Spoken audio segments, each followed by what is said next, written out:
here's the deal. Stefon Diggs recently is in the rumors and reports that he wants out of the Minnesota Vikings. And the only reason is because he removed all Vikings photos from his Instagram. Like, that's the only reason why people are saying that Diggs wants a trade. Now, he has been the subject of trade rumors in the past. Or week 4 after the Bears game, he missed a couple of practices and was disgruntled with the team, but eventually played and played very, very well. He is signed through 2024. He just got a new extension a couple of years ago and will make about $10.9 million in 2020. So again, is Stefon Diggs going to get traded? It's not guaranteed. This is all stemming from him removing Vikings pictures from his Instagram, which I guess is a little weird overall because that's what you do whenever you break up with your girlfriend or boyfriend. You delete the pictures of them off your Instagram, so maybe we're heading towards a breakup with the Vikings. But these numbers are really, really good from last year. 63 catches, 1,100 yards, 6 touchdowns, 17.9 yards per catch. Before we dive more into the story, though, you guys have not subscribed to the 49ers Report. Look at this. We are so close to 20,000 subscribers here on YouTube. We're growing at a crazy great rate here on the 49ers channel. So subscribe down below, the big red button. You know what to do. Also, notification bell. That way, when we release a new video, which we do multiple times during the week, you will be notified whenever that happens. Because YouTube's weird sometimes. Like, I'll release a video, and then it won't notify you even though you've already subscribed. So subscribe and notification bell. That would greatly help out the channel. Okay, back to Diggs here. I want to give you a little idea of what we'd have to give up to get a guy like Stefon Diggs. And the most recent big blockbuster wide receiver trade was Odell Beckham Jr. here, to the Browns from the Giants. Look what the Browns had to give up. They gave up a guard, Jabril Peppers, a young safety, a first and a third to get Odell Beckham Jr. and Olivier Vernon, an aging pass rusher, back. Now, I'm not saying that Diggs is at the same level that OBJ was at this time. OBJ was a better receiver, and arguably still is a better receiver, but you're still looking at a first-round draft pick. Now, if you're going to tell me, oh, you know, you can get Diggs for a second or a third-round draft pick, I would do it in a heartbeat if I was San Francisco. But a first and a third? No way. We only have a first and then like a 2 fifths, a sixth, and 2 sevenths. So I don't want to give up our only early round draft pick to go ahead and get Stefon Diggs. If they would take a second or a third, or like a third and a player, I'd move things around and try and do it, but I would not give up a first round pick to go ahead and get Stefon Diggs. Listen, the depth chart overall, you do need to get another wide receiver, but why mortgage away your future draft stock for a guy like Stefon Diggs? Pettis, Samuel Taylor, Bourne, Goodwin, they're all going to be there next year. Obviously, Jalen Hurd comes back as well. We reported this past week that his back injury had fully healed. He's going to be there for the start of OTAs and training camp. I think we need another wide receiver, but I don't think it's in this form of trading for Stefon Diggs. I'd rather re-sign Emmanuel Sanders than give away a lot more of a draft stock and player capital for a guy like Stefon Diggs. Let me know, though. I'm going to read the comments over here. Should the 49ers trade for Stefon Diggs? Comment down below. Yes or no? I want to hear from you guys. Again, would he be good on this team? Yeah, he'd be great. But you'd have to give up a lot to go ahead and get him. So this whole thing stems from deleting pictures. Does not mean that they're going to trade him. It's like whenever a girl deletes her pictures, if you immediately slide into her DMs because her boyfriend is no longer on her Instagram, you got to wait a little bit overall. Excuse me. So we'll see what happens. But I'm just not sold on trading for Stefon Diggs. Why or yes down below. Marshawn says yeah. Matt says no. So it's a little bit of back and forth. A lot of people saying no, though. I'm in agreement with a lot of you guys. Okay, look. There's a lot of great 49ers gear on sale right now at chatsports.com/49hat. Links in the description. Get this hat, authentic stuff. This camo one's sweet, and it's all on sale as well. If you use our promo code PITCH, P-I-T-C-H, whenever you check out, you can get up to 60% off all of the gear whenever you go to chatsports.com/49hat. So summer's coming, right? Spring break, beach vacation. Rep our 49ers in style. chatsports.com/49hat. Gabriel asks, Darius Slay, if you're in on AJ Green, you should be all in on Slay. The answer to this is yes, but what are we giving for Darius Slay? Like, the Detroit Lions tried to trade him at the last trade deadline.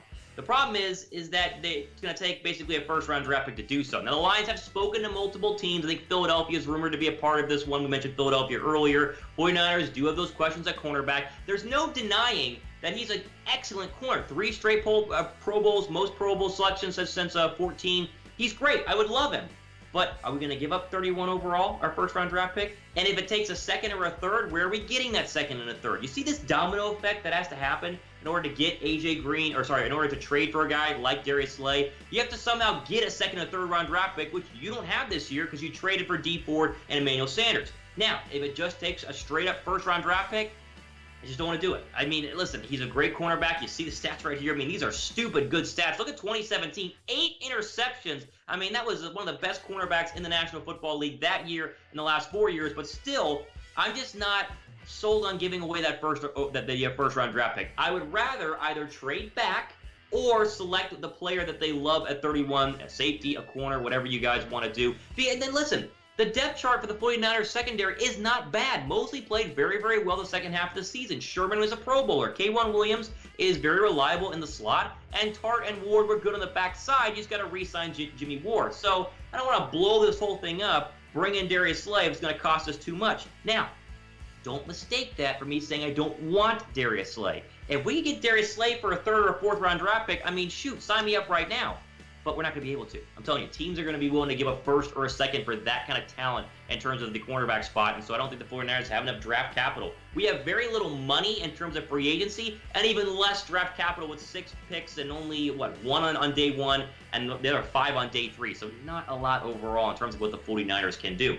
A lot of questions for our 49ers this offseason. What is the biggest offseason need for the 49ers? Scroll down, let me know in the comment section down below. Biggest need, what is it? It's tough, right? I mean, I think wide receiver is where I would go here for biggest overall need. We don't have a lot of big needs, but if Emmanuel Sanders leaves, then wide receiver is a very, very big need. If he stays, then maybe it's, you know, another pass rusher if you lose Eric Armstead, or an O-lineman, or I guess the secondary could lose Jimmy Ward. What is the biggest need overall? Let me know in the comment section down below. You technically can't bet on the 49ers right now, but you can still use our 49ers promo code to bet on other sports, NCAA basketball, NBA, hockey, golf, whatever you want. Chatsports.com/bet. Use our promo code 49ers. Get a 120% deposit bonus whenever you first sign up, meaning put $100 down, do the math, 120%. That turns into $220 for you guys to go ahead and bet on the bet on not the 49ers, on another team. Here's the deal. We have 6 total picks in the 2020 NFL Draft, but there's a very real possibility we can get more. So Peter King, great guy, Monday morning quarterback, met him multiple times, has an idea on how the 49ers gain more depth. They take a page out of the Seattle Seahawks. So Seattle, a couple of years ago, I think it was actually last year, only had like 5 picks in the draft. Like, they've done a terrible job in terms of their overall picks. They turned 1 pick, which was pick number 31 overall, and they turned it into like 6 picks. They made 5 draft day trades on day 1, 2, and 3 of the draft. Kept moving back, kept moving back, kept moving back. And in the end, they had like 12 total picks, which means they were able to make a lot of extra moves and really kept Seattle floating in terms of having a young, draft people up and coming through the next couple of years in terms of, molding their young rookies. Because here's our problem, right? 31 overall. And then you have 138, 158, 190, 194, and 222, right? Like, the odds of 190, 194, and 222 even making the team are low. And the 5th round guys, right? Like, it's hit or miss on a 5th round guy. You might get Antonio Brown. You might get a guy who's washes out of the league next year. So I would trade out of the first round if Delpit's not there. And I would do what Seattle did, which we show you right here. So they took pick number 21. And they traded it for 30, 114, and 118. Then they traded 30 for 37, 132, and 142. And then they traded 37 for 47 and 77. They kept moving back, moving back, moving back. And they were basically able to get way more picks than what they originally had in the 2019 season. They had a very good record overall. They turned 21 into 47, 64, 120, 132, 142, and 204 overall. So it's crazy exactly what's happening right now. If you have not subscribed, subscribe down below. You guys know the drill, right? More subscriptions, more videos. Like, if we have a ton more subscriptions, I'll do like 10 videos a day. Not really, but I'll do as many videos as I possibly can throughout the given week, as many as they will let me do there at Chat Sports, as Alicia's producing back over in Dallas, doing a great job overall. So subscribe down below. I think we're at 15,500 subs right now. Let's get that to 16,000 by the weekend, right? Like, we can get to 16,000. Fastest growing 49ers channel on YouTube. We're still growing at crazy rates, so go ahead and sub down below.